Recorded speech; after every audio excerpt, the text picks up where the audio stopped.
kasus korupsi.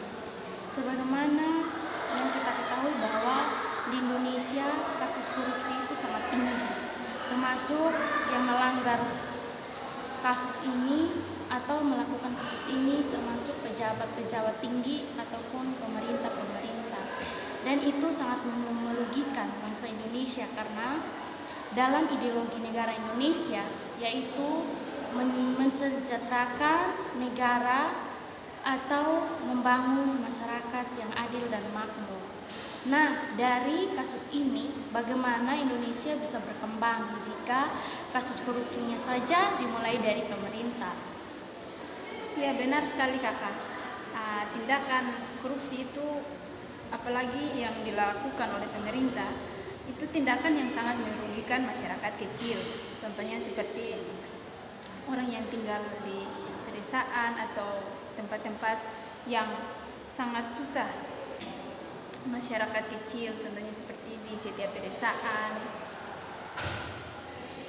Menurut kakak, apakah orang-orang yang melakukan korupsi itu harus dijatuhkan hukuman?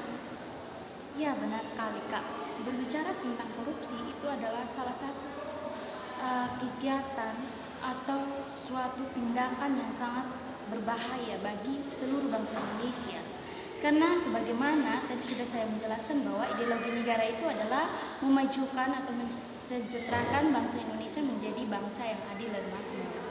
Nah, jika ada kasus seperti itu, maka bangsa Indonesia dengan sendirinya tidak akan maju. Jadi, selayaknya orang yang melakukan korupsi tersebut seharusnya dijatuhi hukuman. Entah itu hukuman yang berat ataupun tidak. Ya, benar sekali kakak.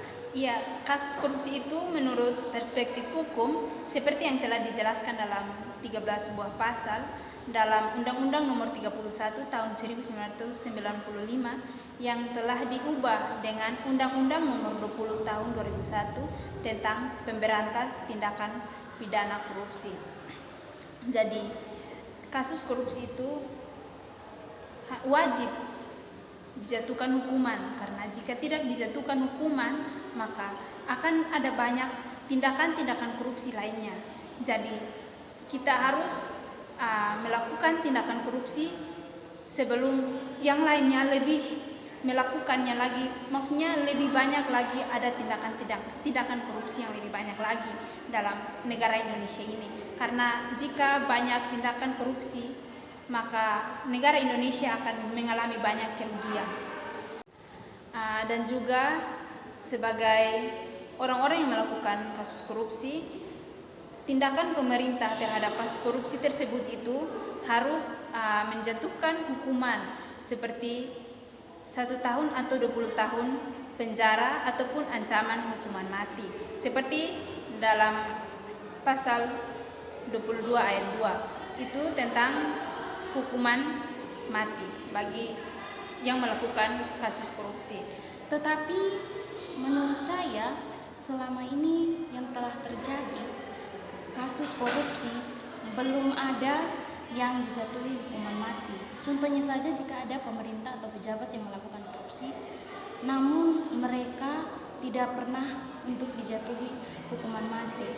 Nah, bagaimana sebagai bangsa Indonesia yang ingin memajukan bangsa ini, apa yang harus kita lakukan? Tindakan nyata kita, apa yang kita harus lakukan untuk membantah semua itu?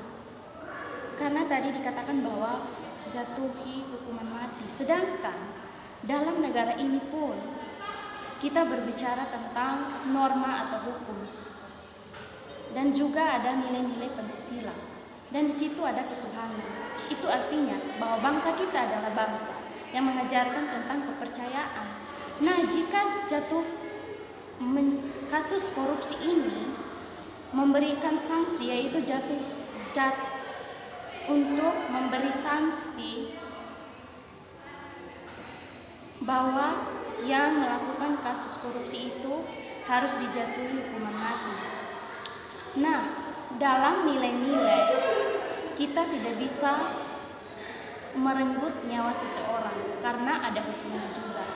Jadi sebenarnya kasus korupsi ini jika kita atasi jika pemerintah ikut campur atau campur tangan dalam membantah atau membatasi korupsi yang terjadi, dan dimulai dari pemerintah, karena selama ini kasus korupsi itu terjadi karena dari pemerintah. Oke, baik kakak. Seperti kasus prakontra ancaman atau hukuman mati terhadap orang yang melakukan kasus korupsi tersebut. Jika ditemukan bukti yang kuat terhadap kasus korupsi yang melakukan kasus korupsi tersebut, menurut aspek hukum itu layak dijatuhkan hukuman mati atau dijatuhkan hukuman penjara 20 tahun. Jika berbicara tentang hal tersebut, maka yang seperti yang kita lihat selama ini, bahwa hukuman terhadap kasus korupsi ini sebenarnya tidaklah sangat kental. Mengapa? Karena kebanyakan yang melanggar tersebut adalah pemerintah. Seperti yang kita ketahui bahwa pemerintah itu memiliki segalanya. Jadi, jika melanggar kasus tersebut, maka bisa saja mereka memberikan uang atau suap untuk membebaskan diri. Nah, jika terjadi pada masyarakat kecil, maka akan memberikan hukuman yang setimpal. Nah, bagaimana Indonesia bisa adil jika hal-hal tersebut masih dilanjuti? Nah, sebagai pemerintah sebenarnya harus punya prinsip yang kuat. Jika sudah memberikan hukuman atau sudah membuat hukum, maka itu yang harus diterapkan. Berarti bagi kasus korupsi yang bisa dijatuhkan hukuman mati, maksudnya yang melakukan kasus korupsi mengapa tidak menjatuhkan hukuman, sedangkan dalam pasal ayat undang-undang maupun setiap pasal ayat yang tercantum itu sudah menyatakan bahwa dalam kasus korupsi atau kasus apapun itu bisa menjatuhkan hukuman penjara 20 tahun atau hukuman mati. Kenapa hanya penjara saja? Ya, karena seperti yang tadi saya jelaskan bahwa yang melakukan tersebut adalah pemerintah, dan tentunya pemerintah memiliki segalanya. Jadi jika terjadi kasus-kasus seperti itu, mereka bisa saja membebaskan diri. Karena apa? Karena mereka memiliki uang untuk suap atau menyogok orang-orang tersebut dan mereka membebaskan diri. Sedangkan dalam masyarakat kecil, kenapa dijatuhkan hukuman yang sama? Karena masyarakat kecil itu orang yang tidak memiliki, atau dipandang masyarakat kecil yang mungkin saja kadang di mata manusia itu pejabat atau pemerintah itu lebih tinggi.